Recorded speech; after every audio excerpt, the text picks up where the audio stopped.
भाई जो गुरु बचन पे डट गे, कट गे फंद 84 के। यानी मुसलमान धर्म के भाई बहन अपने मुस्लिम धर्म ग्रंथों में लिखी हुई सच्चाई से किस प्रकार से परिचित हों, क्या सत्य है क्या असत्य है खुदा के विषय में और खुदा की सच्ची इबादत के विषय में।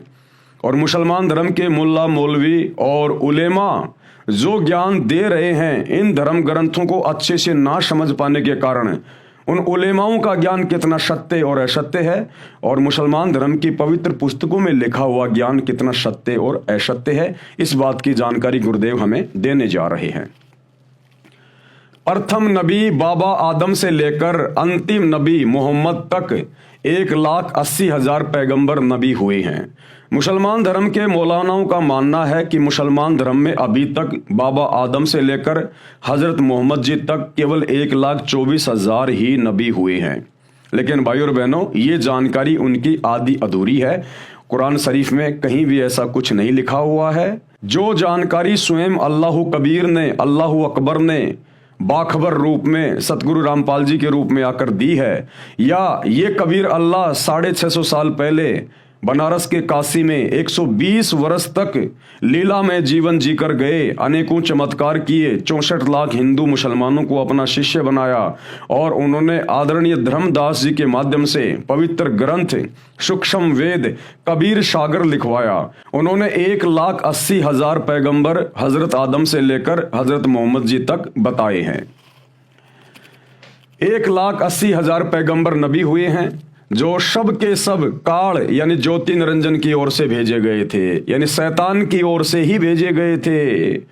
हजरत आदम से लेकर हजरत मोहम्मद तक जितने भी नबी हुए हैं, सब के सब नबी इस शैतान के द्वारा भेजे गए थे, सुप्रीम गॉड के द्वारा नहीं भेजे गए। क्योंकि सुप्रीम गॉड अल्लाह कबीर, अल्लाह अकबर, जिसके विषय में कुरान शरीफ का ज्ञान देने वाला मुसलमानों का अल्लाह, मुसलमानों का डुप्लीकेट खुदा जो वास्तव में शैतान है, वो कुरान शरीफ का ज्ञान देते हुए अपने द्वारा भेजे गए नबी हजरत मोहम्मद जी को सूरत फुरकान 25 आयत नंबर 59 में कह रहा है कि ए हजरत नबी, जिस अल्लाह ने 6 दिन में आसमान और जमीन के दरमियान जो भी कुछ था उसको बनाया और 7वें दिन तख्त पे जा विराजा, उसके विषय में किसी बाखबर से जा पूछो। तो ये जितने भी नबी हैं मुसलमान धर्म में, ये सब शैतान के द्वारा भेजे गए हैं। वो सुप्रीम गॉड अल्लाह कबीर, अल्लाह अकबर, वो कभी अपने सतलोक से, 7वें आसमान से कभी भी कोई नबी नहीं भेजता, कोई अवतार नहीं भेजता, कोई पैगंबर नहीं भेजता है। अपने ज्ञान का पैगंबर वो स्वयं ही बन के आता है। अपने तत्व ज्ञान का संदेशा वो स्वयं ही रसूल बन के, नबी बन के, सतगुरु बनकर इस पृथ्वी पर लेकर आता है, क्योंकि वो समर्थ है। और समर्थ को किसी अन्य पैगंबर को या नबी को भेजने की आवश्यकता नहीं पड़ती है। जिसका काम उसी को साजे और करे तो मूर्ख बाजे। पैगंबर भेजने का काम, अवतार भेजने का काम केवल ये ज्योति निरंजन, ये काल, ये शैतान करता है। ये स्वयं अपने ओरिजिनल रूप में इस पृथ्वी पर अपने ज्ञान का पैगाम लेकर नहीं आता है, क्योंकि इसकी मजबूरी है। जब आप सृष्टि रचना को पढ़ेंगे और समझेंगे तो आपको पता चलेगा कि अल्लाह कबीर के द्वारा, सुप्रीम खुदा के द्वारा इस शैतान को, इस काल को एक श्राप लगा हुआ है, जिस कारण से ये किसी के भी सामने नहीं आता है। इसने सौगंध खा रखी है कि मैं अपने ओरिजिनल काल रूप में, शैतान रूप में किसी को भी दर्शन नहीं दूंगा। इसलिए इस शैतान ने अपने जो 3 बच्चे पैदा कर रखे हैं, ब्रह्मा विष्णु महेश, इनके माध्यम से यहाँ पर ये अपने पैगंबर, अपने नबी, अपने अवतार, अपने रसूल भेजता रहता है और अपने अज्ञान का ज्यादा प्रचार प्रसार करवाता है।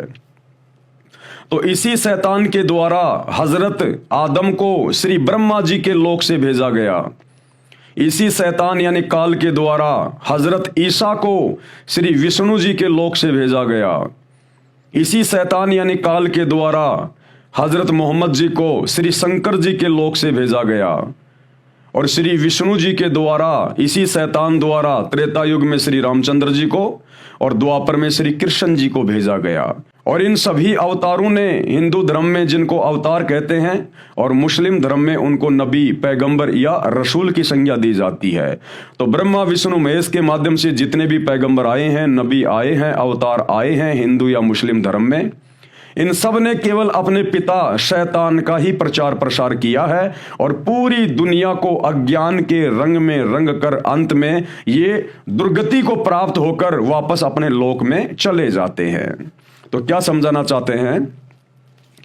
हजरत मोहम्मद अंतिम नबी हुए हैं, इनके बाद नबी परंपरा समाप्त हो गई। हजरत मोहम्मद जी के बाद इस शैतान ने अपने नबी भेजना बंद कर दिया और अब इस शैतान के द्वारा कलयुग के अंत में यानी लाखों वर्ष बाद जो अंतिम नबी भेजा जाएगा, अंतिम अवतार भेजा जाएगा, वो होगा कल्कि अवतार, जिसको निकलंक भी कहा जाता है।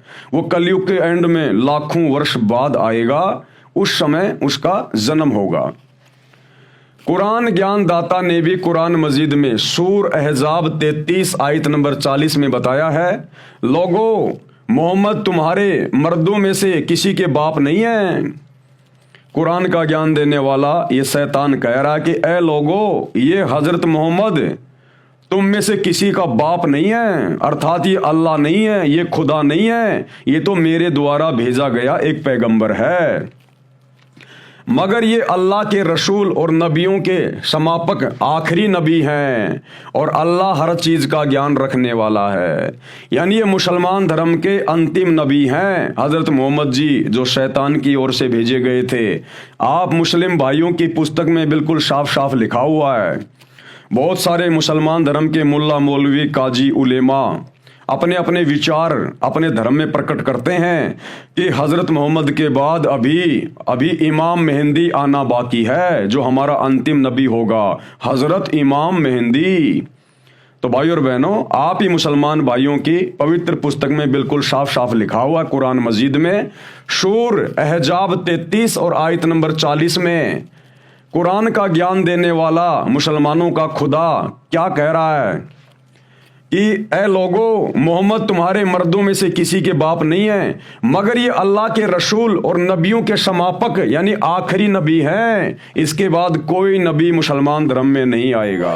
जो गुरु वचन पे डट के कट गए फंद 84 के, कट गए फंद 84 के, कट गए फंद 84 के।